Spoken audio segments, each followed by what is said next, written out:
सुनो जी, अब हमारे पास और कोई रास्ता नहीं बचा है। अब जो आपने सोच लिया है वही करना होगा। अभी गहरी रात का अंधेरा चारों तरफ फैला हुआ है और हर तरफ सन्नाटा पसरा है। मैंने भी चादर ओढ़ ली है और मुन्ना गहरी नींद में सो रहा है। हमें उसके जागने से पहले ही यहाँ से निकलना होगा, वरना वो हमें कभी जाने नहीं देगा। गंगा, क्या हम ये सब सही कर रहे हैं? हमारे जाने के बाद मुन्ना खुश तो रहेगा ना? साहूकार कल यहाँ जरूर आएगा, वो हमें नहीं छोड़ेगा। हमें ये करना ही होगा। गंगा, चलो अब देर मत करो, समय बहुत कम है। अगर हम अभी नहीं निकले तो सब कुछ खत्म हो जाएगा। चलो हिम्मत करो और मेरे साथ चलो। आखिरी बार अपने मुन्ना को देख लो क्या जी। मेरे लिए तो जमीन ही तंग हो गई है। अब इसके अलावा कोई और रास्ता नहीं बचा है। नहीं नहीं, अगर एक बार भी मुन्ना को देख लिया तो तुम उसे छोड़कर जा नहीं पाओगी गंगा। बस चलो, इस रात के अंधेरे में ये राज दफन हो जाए तो ही अच्छा है। चलो गंगा, देर मत करो। अगर अभी रुक गई तो फिर कभी कदम आगे नहीं बढ़ा पाओगी। दोनों पति पत्नी एक नदी की ओर बढ़ गए। दोनों एक अजीब सी कश्मकश में थे, जैसे दिल पर किसी अनकही बात का भारी बोझ हो। रात बहुत गहरी थी, चारों तरफ सन्नाटा पसरा हुआ था। सुनसान पुल पर चलते चलते अचानक दोनों के कदम ठहर गए। हवा भी जैसे थम सी गई थी और उस पल में उनकी धड़कनों की आवाज साफ सुनाई दे रही थी। तभी दोनों की चीख सुनाई दी और दोनों ने नदी में छलांग लगा दी।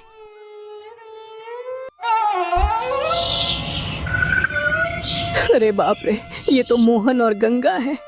ये तो नदी में डूबकर मर गए। गांव वालों को बुलाओ, ये सब कैसे हो गया? और इनका तो एक बच्चा भी है, वो कहाँ है?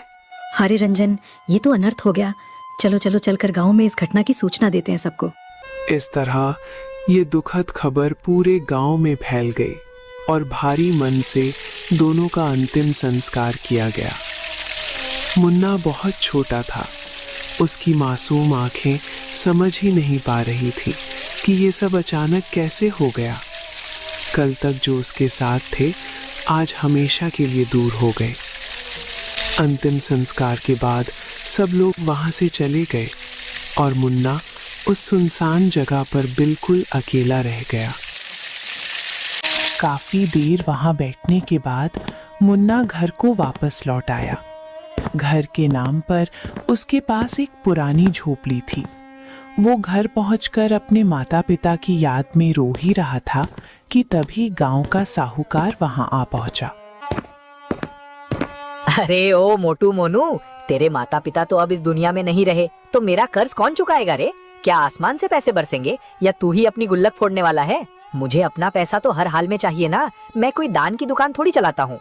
साहूकार जी, मेरे पास आपको देने के लिए कुछ भी नहीं है।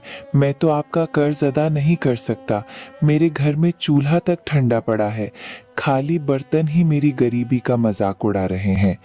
अगर मेरे आंसू बेचकर आपका कर्ज उतर जाता तो आज ही अपनी किस्मत भी गिरवी रख देता। पर सच यही है साहूकार जी, मेरे हाथ बिल्कुल खाली हैं।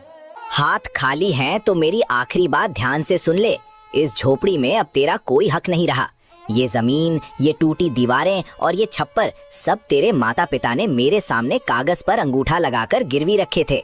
मैंने तरस खाकर तुझे मोहलत दी, लेकिन अब मेरे सब्र का बांध टूट चुका है। आज से ये झोपड़ी मेरी है और मैं यहाँ अपना कब्जा जमाऊंगा।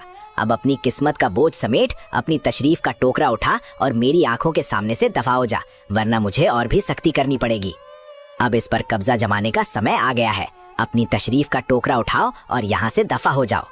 साहूकार जी, मैं कहाँ जाऊंगा? घर के नाम पर मेरे पास तो यही एक झोपड़ी है।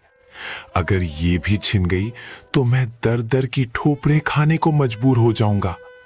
मुझ पर दया कीजिए साहूकार जी, मैं आपके आगे हाथ जोड़कर विनती करता हूँ, मुझे बेघर मत कीजिए।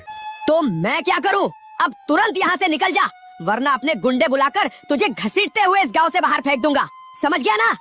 इतना सुनते ही मुन्ना धीरे धीरे अपनी झोपड़ी से उठ खड़ा हुआ।